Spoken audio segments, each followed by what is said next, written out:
नमस्कार, बुलेटिन में आपका स्वागत है और मैं आपके साथ हिमानी। बुलेटिन का आगाज करेंगे।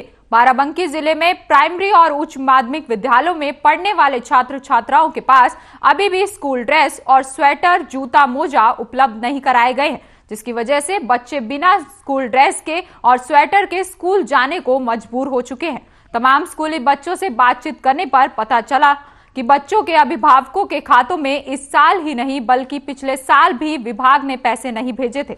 वहीं कई अभिभावकों के खातों में गड़बड़ी होने की वजह से भी ड्रेस और जूते मोजे के अलावा स्वेटर का पैसा नहीं पहुंच पा रहा है।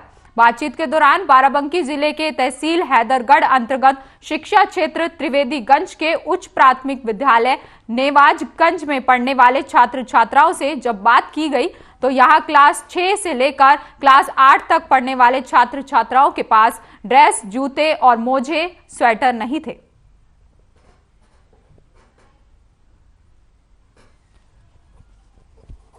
तो सर उसका पेंडिंग चल रहा है, अभी शासन स्तर पे अभी पेंडिंग है।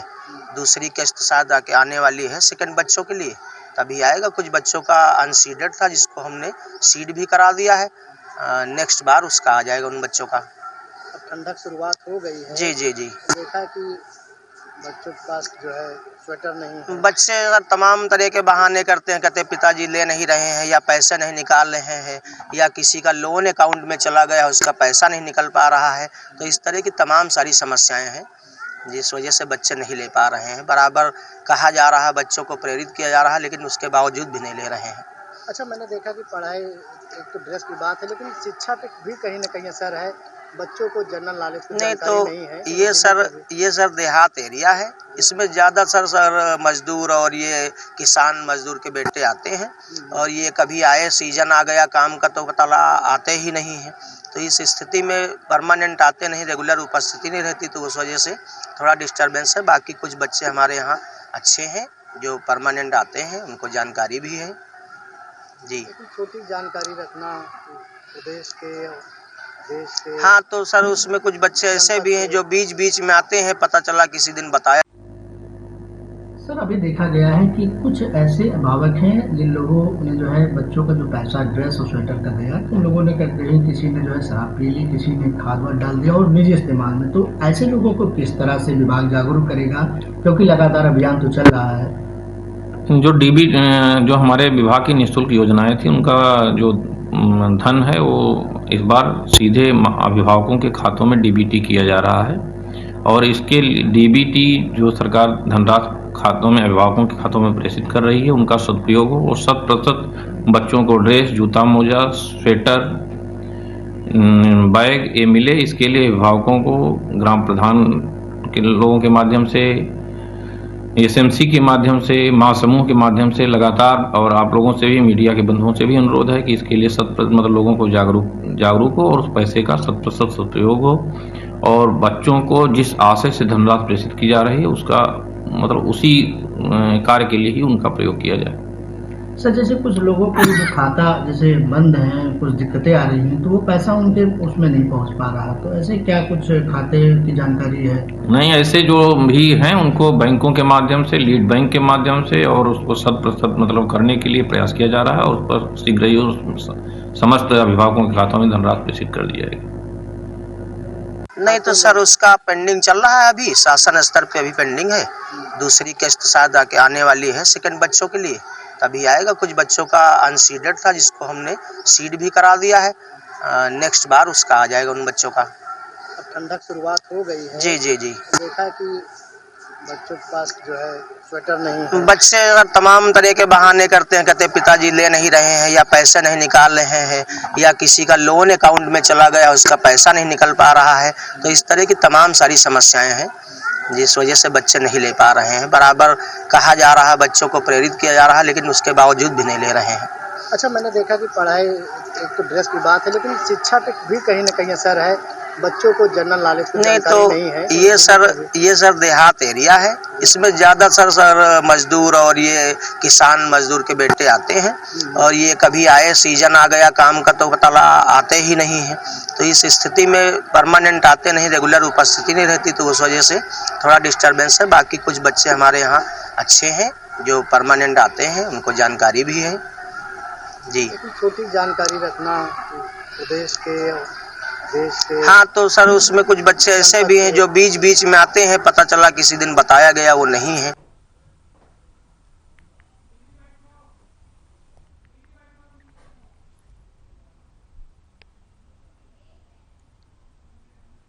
ये खबर आपको बाराबंकी से बता रहे हैं, जहां शिक्षा विभाग की अनदेखी देखने को मिली है। आपको बता दें कि विद्यालय में छात्रों के पास स्वेटर और मोजे तक नहीं है, जिसके बाद आपको बता दें कि बच्चों से बिना ड्रेस, जूते और स्वेटर के स्कूल जाने को मजबूर हो चुके हैं। बहुत पढ़ते पर पढ़ते हैं ना, ज्यादा हम चिल्लाते हैं ना किसी से ज्यादा बोलते हैं, सिर्फ पढ़ाई पे ज्यादा ध्यान देते हैं, इसलिए कि हमारे पिताजी चाहते हैं कि हमारी कामयाबी पूरी हो। क्या बात है, क्या बनोगे आगे? सर ख्वाहिश तुम्हारी जर्नल बनने की है। क्या? सर जर्नल बनने की। जनरल ये क्या होता है? सर जो विपिन राज जनरल थे, वो अच्छा।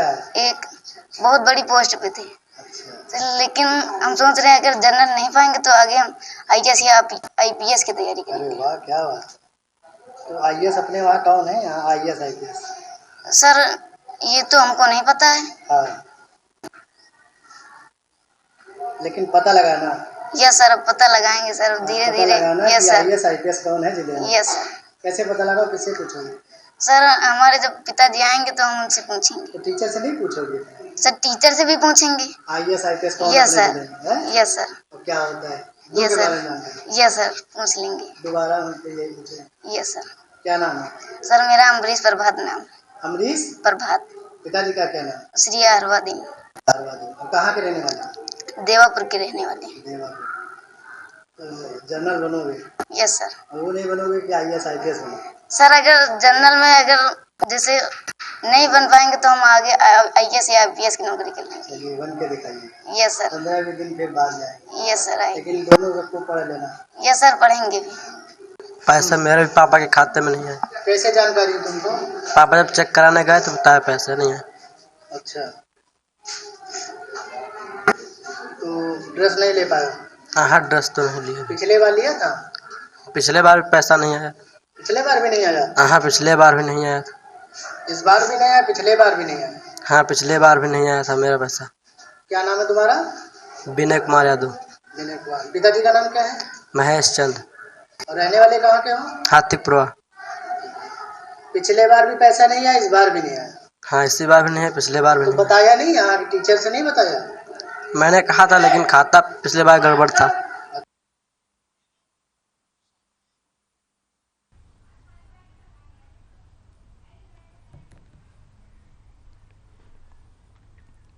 तो तस्वीरें आपको बाराबंकी से दिखा रहे हैं, जहां प्राइमरी और उच्च माध्यमिक विद्यालयों में पढ़ने वाले छात्रों के पास अभी भी स्कूली ड्रेस और स्वेटर, जूता, मोजा उपलब्ध नहीं कराए गए हैं। आपको बता दें कि जिसके बाद छात्र बिना स्वेटर और मोजे के स्कूल जाने को मजबूर हो चुके हैं। तमाम स्कूली बच्चों से बातचीत करने के बाद पता चला कि बच्चों के अभिभावकों के खातों में इस साल ही नहीं बल्कि पिछले साल भी विभाग के पैसे नहीं भेजे गए थे।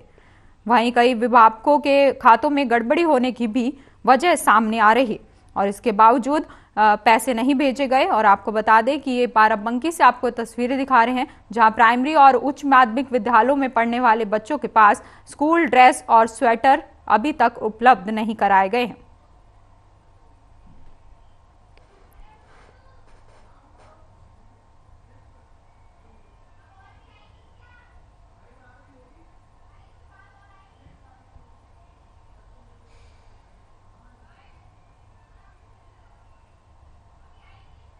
अपने जिले में किस जिले में हो? बाराबंकी। बाराबंकी। तो बाराबंकी जिले में कुछ IPS होंगे ना? यस सर, होंगे, पता भी।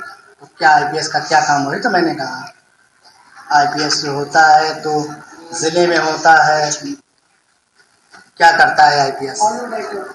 IPS सबकी देखभाल करता है और सबके काम में सहयोग देता है। अच्छा, जिस जिले में आप रहती हो यस सर। तो इस जिले में कितनी तहसीलें हैं? तहसीलें 75। तहसीलें कितनी हैं? तहसीलें हाँ। सर तहसील नहीं पता। और ब्लॉक कितने हैं? ब्लॉक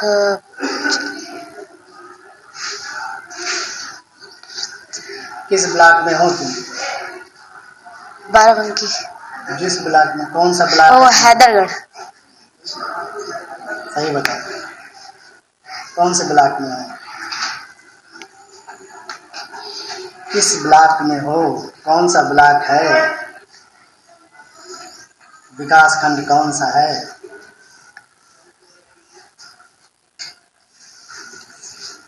किस ग्राम पंचायत में हो? भोलागंज। ग्राम पंचायत भोलागंज। भोलागंज। अच्छा ये बताओ कि मुख्यमंत्री कौन है? मिस्टर नारी। कहाँ से आते हो? पासापुर से। तो ड्रेस इस बार तुम्हारी नहीं है, क्यों? ड्रेस सर घर पे धुल दिए थे, सुखाए नहीं थे। हैं? घर पे धुल दिए थे, सुखाए नहीं थे, हाँ, तो फिर नहीं पहन ले के लिए हो? ले लिए। आ गई है? Yes sir. अच्छा, पहन के नहीं आया? No sir. तो कहा कि एक ही ड्रेस है? Yes sir. ऐसा आ गया था? सर पैसा नहीं आया था अभी। फिर कैसे लिए? फिर सर वहाँ पर मतलब सर हमने ले लिया कि सर लोग कह रहे थे ले लो, तो फिर ले लिया हमने। ऐसा आ गया खाते पापा के? अभी नहीं आया। क्या नाम लिखते पूरा? मोहित कुमार। पिताजी का नाम क्या है? श्री बद्री प्रसाद। अच्छा, 8 में पहुंच गए हो। यस आगे क्या बनोगे? क्या बनना है सर। क्या बनोगे? पढ़े लिख के क्या बनना चाहते हो? सर जी आर्मी हो जाएगी। हैं? आर्मी? यस। आर्मी की स्पेलिंग बताओ। AR हाँ। UM। हैं? AR UAM। फिर बताओ। AR हाँ। UM। अब तुम लोग बताओ कि ये सही बता रहे हैं गलत बता रहे हैं? तो जब आर्मी बनोगे, आर्मी की स्पेलिंग नहीं पता, तो मजबूती से पढ़ाई करिए, ठीक? यस। AR अच्छा, 8 में पहुंच गए हो, आर्मी बनना चाहते हो, लेकिन आर्मी की स्पेलिंग नहीं पता है, कितनी बड़ी बात है ना। अब मेहनत करिएगा दोबारा से अच्छे से। चलिए खबरों में आगे बढ़ते हैं। खबर देवरिया जिले से है, जहां बदमाशों के हौसले लगातार बुलंद होते जा रहे। बदमाशों ने 7 वर्षीय छात्र का अपहरण कर लिया और नोटिस चिपकाकर 30 लाख रुपए की फिरौती मांगी, जिसके बाद परिजनों ने सदर कोतवाली में पुलिस को तहरीर दी। वहीं पुलिस ने अस्पताल आसपास लगे सीसीटीवी को खंगाला और एक जगह कैमरे में 2 लोग जाते हुए दिखे, जिसके बाद पुलिस ने दोनों युवकों की पहचान कर ली। वहीं आपको बता दें कि पुलिस ने एक युवक को धर दबोच लिया और उसके बाद पूछताछ में पता लगा कि युवक ने हत्या करी है। वहीं इस पूरे मामले में अब पुलिस ने कार्रवाई शुरू कर दी है।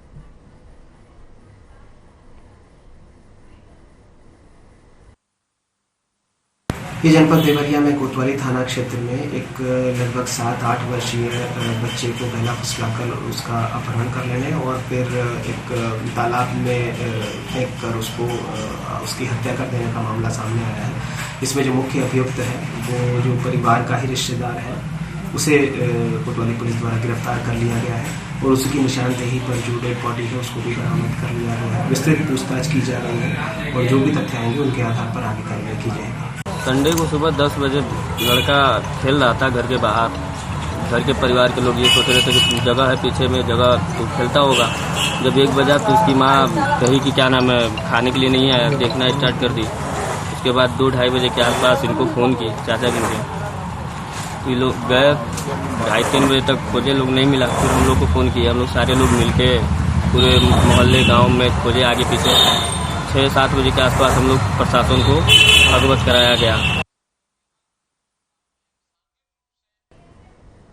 वहीं मथुरा में अखिल भारतीय हिंदू महासभा ने ईदगाह मस्जिद में हनुमान चालीसा का पाठ करने का ऐलान किया था, जिसके बाद पुलिस प्रशासन ने कमर कस ली है। इस दौरान चप्पे चप्पे पर पुलिस बल तैनात किया गया।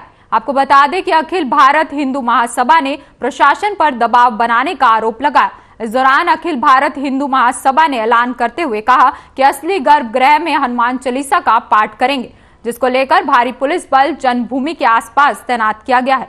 हालांकि अखिल भारत हिंदू महासभा के कई कार्यकर्ताओं को नजरबंद करने के साथ ही हिरासत में भी लिया गया है। वहीं वरिष्ठ पुलिस अधीक्षक शैलेश पांडे ने कहा कि 6 दिसंबर को दृष्टिगत रखते हुए सुरक्षा व्यवस्था सुनिश्चित कराई गई है। वहीं इसी के साथ ही सुपर जोन और सेक्टर में ड्यूटी भी लगाई गई है।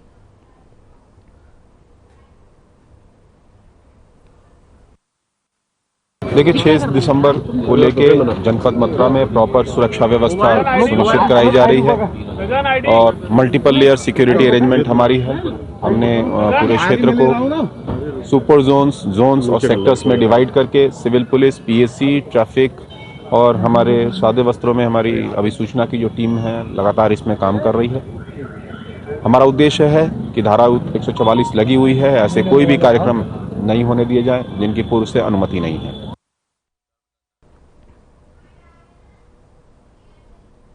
वहीं नोएडा के अट्टा मार्केट की दुकान में आग लग गई, जिसके बाद लोगों में हड़कंप मच गया। जानकारी के मुताबिक आग शॉर्ट सर्किट की वजह से लगी। वहीं सूचना मिलते ही दमकल की 2 गाड़ियां मौके पर पहुंची और कड़ी मशक्कत के बाद आग पर काबू पा लिया गया।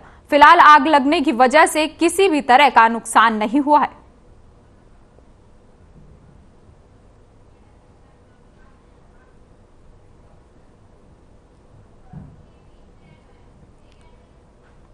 इस बीच एक बड़ी खबर का रुख करेंगे बदायूं से, जहां ग्राइंडर से कटकर बच्चे समेत एक युवक घायल हो गया है। घायलों को सीएचसी में भर्ती करा दिया गया है। फर्नीचर का काम करते समय ये हादसा हुआ है। एक बच्चे के कंधे और युवक के पैर में चोटें भी आई हैं। इस वक्त की बड़ी खबर और अहम जानकारी आप तक पहुंचा रहे हैं, जहां ग्राइंडर के चलते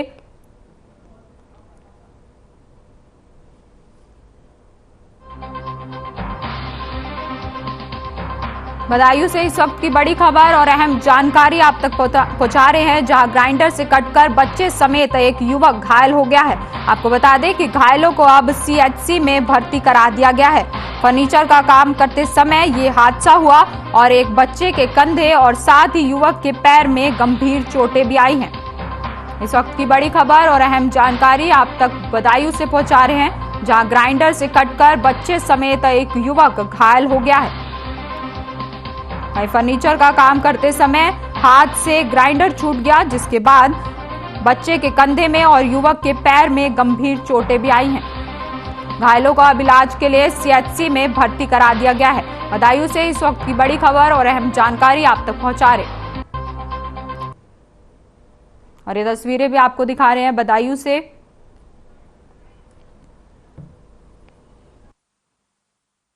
धोखा बना रहे थे, उसमें सिलेंडर से हाथ में से छूट गया, सीढ़ी का डंडा टूट गया। अच्छा। हाँ, ऊंचा नीचे तख्ता काट गए, गिर गया। फिर पाँव पकड़ने के बाद तो पैर भी कट गया। हमारा बच्चा खड़ा हुआ।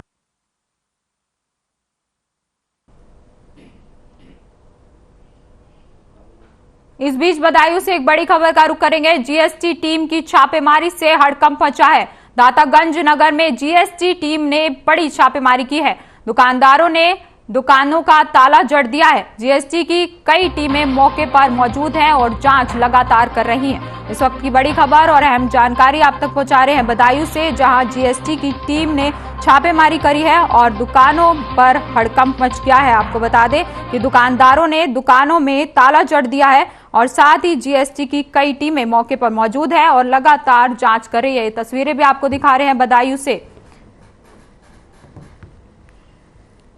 चलिए खबरों में आगे बढ़ते हैं। जालौन में भारत रत्न डॉक्टर भीमराव अंबेडकर की पुण्यतिथि पर बीजेपी कार्यकर्ताओं ने श्रद्धांजलि सभा का आयोजन किया, जहां बीजेपी कार्यकर्ताओं ने एकजुट होकर पुष्प अर्पित कर श्रद्धांजलि अर्पित की। इस मौके पर बीजेपी कार्यकर्ताओं ने कहा कि भीमराव अंबेडकर की ओर से किए गए कार्यों को कभी नहीं भूला जा सकता। उन्होंने देश को एकता के सूत्र में पिरोने का काम किया, जिनके आदर्शों पर सभी को चलना चाहिए। वहीं बीजेपी जिला मंत्री अग्निवेश चतुर्वेदी ने कहा कि बीजेपी ने जिले के सभी नगर निकायों में वार्ड स्तर पर बाबा साहब को श्रद्धांजलि देने के कार्यक्रम का आयोजन किया है। वहीं पूरे जिले भर में विभिन्न कार्यक्रम आयोजित भी किए गए हैं।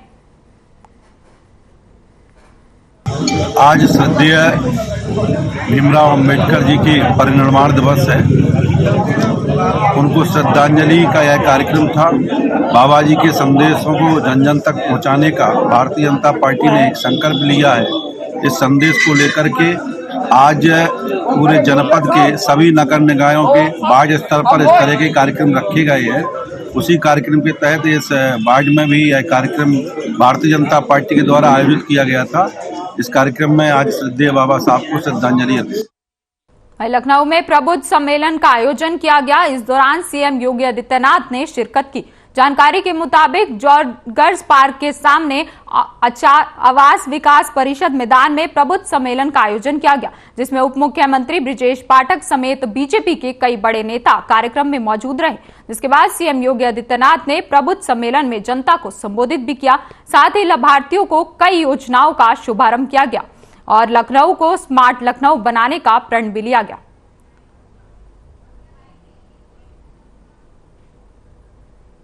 उस समय हम लोगों ने एक ग्रीन कॉरिडोर बनाने की कार्रवाई को आगे बढ़ाने जा रहे हैं।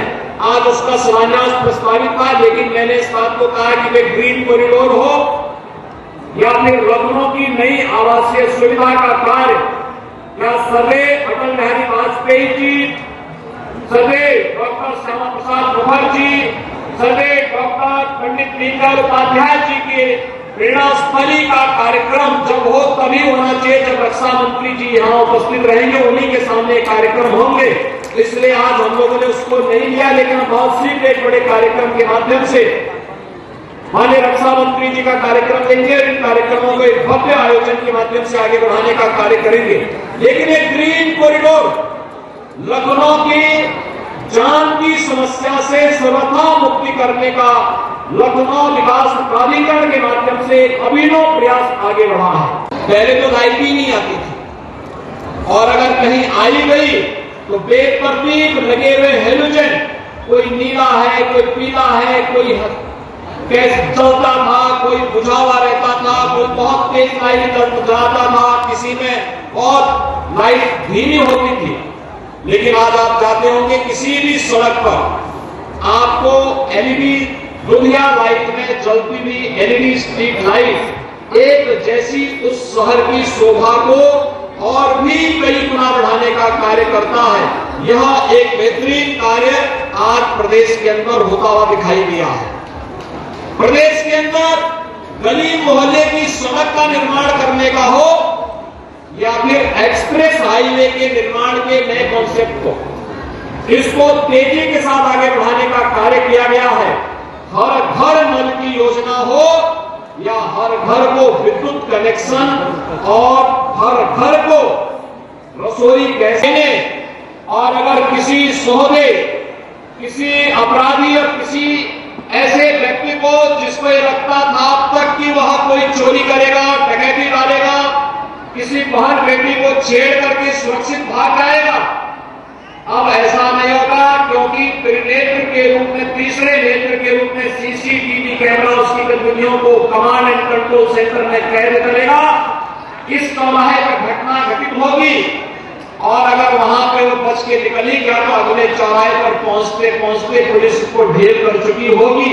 अब इस प्रकार की शरारत कोई भी हमारे नगरीय क्षेत्रों में नहीं कर पाएगा। शहरी क्षेत्रों में एक समस्या जो आती थी, वो आती थी कि सड़क आज बनी, अगले दिन केबल डालने के लिए, पाइप डालने के लिए फिर से खुदाई शुरू हो जाती थी। अब स्मार्ट रोड की भी और कॉमन कलर कोड को वहां पर लगाने की व्यवस्था, बिल्डिंग कोड भी, कॉमन बिल्डिंग कोड बनाने की कार्रवाई भी प्रारंभ हुई है, जिसमें शहर के सभी मोहल्ले एक जैसे दिखाई दे, शहर के सभी मकान एक जैसे कलर के दिखाई दे, उनमें नंबरिंग सिस्टम हो, और साथ साथ न केवल जल निकासी और सीवर की उचित व्यवस्था हो, बल्कि यूटिलिटी ट्रक के रूप में भी पाइपलाइन हो या केबल के लिए अलग से यूटिलिटी ट्रक उस स्मार्ट रोड के माध्यम से दिखाई देगी।